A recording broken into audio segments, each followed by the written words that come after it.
I describe myself as a public figure, a public advocate, also as a hiker, a backcountry skier, and an opera lover, a full life. I grew up in a family with no boys in it, so I didn't know of any barriers at all to me because I was a girl. I began to realise that not everybody felt this way about women doing things when I first put up my hand for a serious nomination for Parliament. Then the critics came out and said, she will never do well in that seat because it's a working man's seat. Well, actually, the working men tended to have women partners and daughters and mothers, and they voted as well. Where it most struck me was when I became Leader of the Opposition, because no woman had ever been Leader of the Opposition before. And as Leader of the Opposition in New Zealand, you are putting yourself up as a candidate for Prime Minister. And there hadn't been a woman Prime Minister either. Jenny Shipley became Prime Minister for 2 years before I did. That broke the mould as well. And now it's accepted that women will do these jobs in New Zealand. The other place that I ran up against it was when I put my hand up to be Secretary General of the UN, because that clearly was a step too far for a number of the member states, and that's still a glass ceiling to be broken. And I will be giving my full support to the next woman who has a good go at it, because it's really reprehensible that 9 Secretary Generals consecutively have been male. Surely the 10th can be a woman.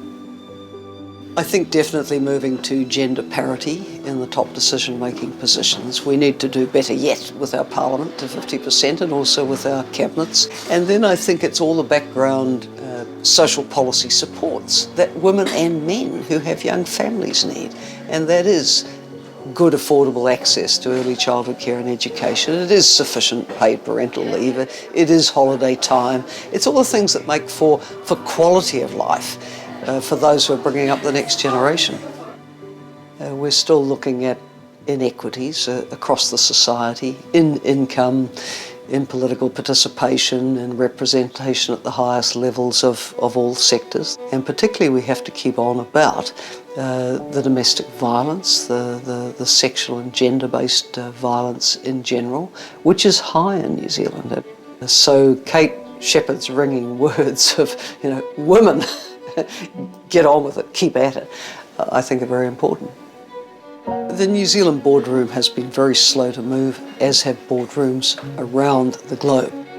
These things are always greeted in the first instance with a lot of moaning and claims that they can't find the women. The women are there. You have to look for them. You will find them.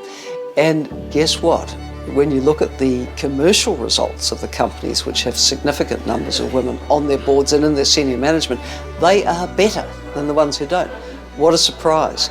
Those boards and those managements with significant numbers of women are actually tuned in to what half the population's saying and wanting to buy.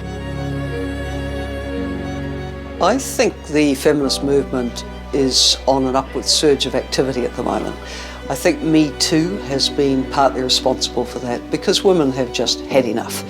Women have put up with the most extraordinary harassment and assault, and now they're calling it out. They're not going to put up with it. And I think that's got women thinking about why are we treated in this way? So a new surge of feminism I find exciting.